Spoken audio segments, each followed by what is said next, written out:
Suku Dayak adalah salah satu suku paling terkenal di Indonesia. Cara hidup mereka memang jauh berbeda dengan kehidupan masyarakat Indonesia modern. Namun, mereka melakukan itu untuk melestarikan budaya dan jalan hidup yang mereka terima dari leluhur terdahulu. Bila membicarakan suku yang satu ini, memang banyak cerita seram yang gahar. Dulu, Dayak punya riwayat bikin Belanda kalang kabut saat menjajah negara kita. Mereka bahkan berhasil membuat serdadu negeri Kicirangin itu pulang kampung. Katanya sih karena banyak hal mistis yang terjadi pada mereka di sana. Tapi keseorang Dayak tak cuma sampai di situ. Nah, kali ini Top 5 akan membahas 5 hal yang membuat suku Dayak disegani dunia. Tapi sebelum masuk ke videonya, jangan lupa diklik tombol subscribe dulu ya guys. Pertama, tato. Tato bagi suku Dayak adalah tradisi yang mempunyai makna tersendiri. Kultur tato dari suku Dayak adalah salah satu yang tertua di dunia.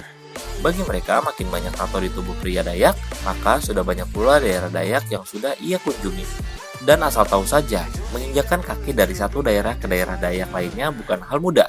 Selain jaraknya yang ratusan kilometer, hal ini dilakukan dengan jalan kaki dan menembus lebatnya hutan liar.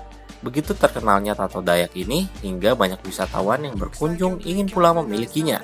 Menurut catatan, bukan hanya wisatawan lokal saja. Musisi terkenal Anthony Kiedis dari Red Hot Chili Peppers juga pernah datang ke bumi Borneo, hanya demi mendapatkan tato asli dari suku Dayak. Saking inginnya, ia rela menerobos rute yang terjal dan hutan lebat. Kedua, Mandau. Parang mematikan. Mandau adalah semacam parang yang selalu dibawa-bawa oleh pria Dayak. Meski sedang tidak ada bahaya atau perang, membawa mandau memang sudah menjadi kebiasaan dan kewajiban bagi para pria Dayak untuk berjaga-jaga. Meskipun demikian, ada beberapa aturan dalam memakai mandau. Di antaranya, mandau tidak boleh digunakan untuk mengancam dan hanya boleh digunakan untuk membela diri. Mandau juga tidak boleh dikeluarkan sembarangan dari sarungnya. Konon, jika mandau sudah keluar dari sarangnya, mau tidak mau harus ada korban yang tewas. Tidak sedikit saksi mata yang mengatakan bahwa mandau bisa terbang dan membunuh mangsanya begitu saja, karena parang satu ini memang mempunyai kekuatan magis. Ketiga, ilmu gaib. Sebelum beberapa agama populer di tanah Borneo, suku Dayak memang menganut paham animisme. Mereka menyembah roh-roh leluhur dan melakukan ritual-ritual pemujaan pada roh-roh tersebut. Konon, ilmu gaib orang Kalimantan dikirim melalui media angin atau dikenal dengan racun pasar. Ketika racun pasar telah masuk ke tubuh seseorang, maka orang itu akan mengalami gatal-gatal di seluruh tubuh. Kulitnya akan kering seperti dihisap oleh tulang sendiri, dan rasa gatal tidak hanya terasa di kulit, namun juga terasa sampai ke tulang belulang. Ilmu-ilmu yang dikirim lewat media yang kasat mata inilah yang membuat misteri di tanah Borneo semakin kental.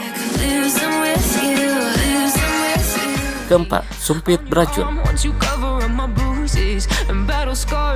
Pada zaman penjajahan, ketika Belanda sudah mengenal teknologi pistol dan peluru, masyarakat Dayak hanya melawan mereka dengan sumpit. Senjata yang digunakan dengan cara ditiup ini memang sudah dikenal beracun dan mematikan. Menurut pembina komunitas Tarantang Petak Belangah, Chandra Putra, penjajah Belanda sering bilang menghadapi pasukan hantu karena kedatangan mereka selalu tiba-tiba dan begitu cepat. Sumpit beracun memang bisa menaklukkan lawannya dengan cara cukup sadis. Biasanya anak sumpit akan diarahkan ke leher. Begitu tertancap anak sumpit, maka korban akan kejang-kejang hingga tewas. Hal mematikan tersebut terjadi hanya dalam hitungan menit. Kelima, pasukan hantu. Ketika Belanda menjajah Indonesia dan datang ke Kalimantan, mereka ketakutan karena tanah Borneo punya pasukan menakutkan yang disebut dengan The Ghost Warrior, artinya pasukan hantu. Ada yang berteori bahwa pasukan hantu sebenarnya adalah para prajurit suku Dayak. Namun, ada juga yang mengatakan pasukan hantu adalah panglima burung, yaitu makhluk halus yang sangat dipercayai oleh suku Dayak yang tugasnya melindungi segenap suku Dayak. Menurut cerita, orang-orang Dayak yang hidup di zaman penjajahan Belanda ketakutan pada suku Dayak karena kemampuan perang mereka. Orang Dayak menyerang penjajah dengan menggunakan sumpit dan mandau, yang jika sudah digunakan pasti menelan korban nyawa. Sementara jika peluru Belanda mengenai orang Dayak, maka korban akan sembuh dengan bantuan cikerei atau dukun setempat dalam hitungan hari. Itulah yang akhirnya membuat Belanda hengkang dari bumi Borneo.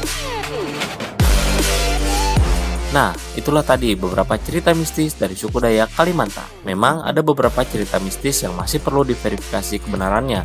Namun kebanyakan orang yang sudah menginjakkan kaki di tanah Borneo akan merasakan aura mistis tersebut. Mungkin untuk membuktikan kebenarannya, Anda perlu datang sendiri ke Borneo. Dan suku Dayak adalah salah satu kekayaan budaya Indonesia yang perlu kita lestarikan.